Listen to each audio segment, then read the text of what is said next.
Compounding interest.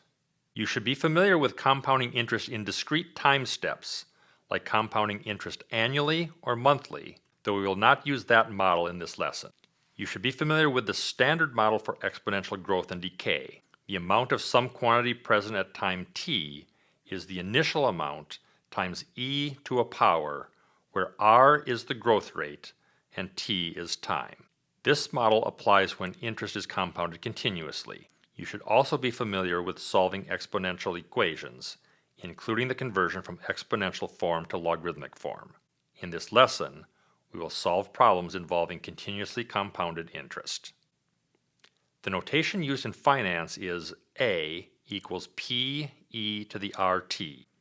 A stands for the accrual, the amount that an investment is worth in the future. P is the principal, the amount of money that is invested initially. T is time, measured in years. R is the annual interest rate, otherwise known as the annual percentage rate, or APR. Note that the APR is not the percent interest you would receive if interest were compounded at this rate once at the end of the year. The percent gain of an investment is slightly higher and is called the annual percentage yield. Here's an example. If $6,000 is invested at 3% interest for 7 years, how much will the investment be worth at the end of the investment period?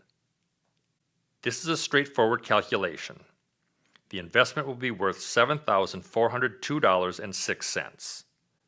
Note that banks will always round off in their favor.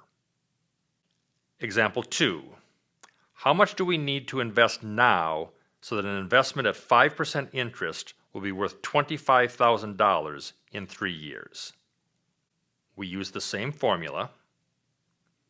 To find the answer, divide 25,000 by e to the power 0.15 to get $21,517.70. Example 3. At what interest would you need to invest $100,000 so that in 25 years the investment would be worth $500,000? Here we plug in the values for A, P, and T. Divide both sides by 100,000. The key fact is that we want our investment to grow until it is 5 times the principal. We now have an exponential equation, which we need to rewrite in logarithmic form by taking a log on both sides. 25r is the exponent you put on e to get 5.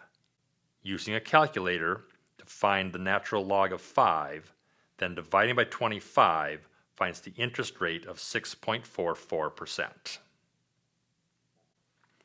Here's a final example.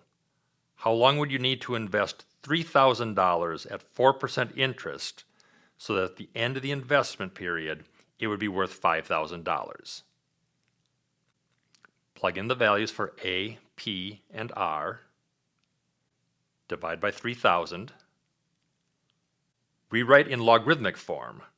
0.04t is the exponent you put on e to get 5/3. Evaluating the log and dividing by 0.04 gives t equals 12.77 years. To recap, using the formula A equals P e to the RT, to find either A or P, evaluate the exponential function and solve. To find R or T, we will need to take the natural log of both sides.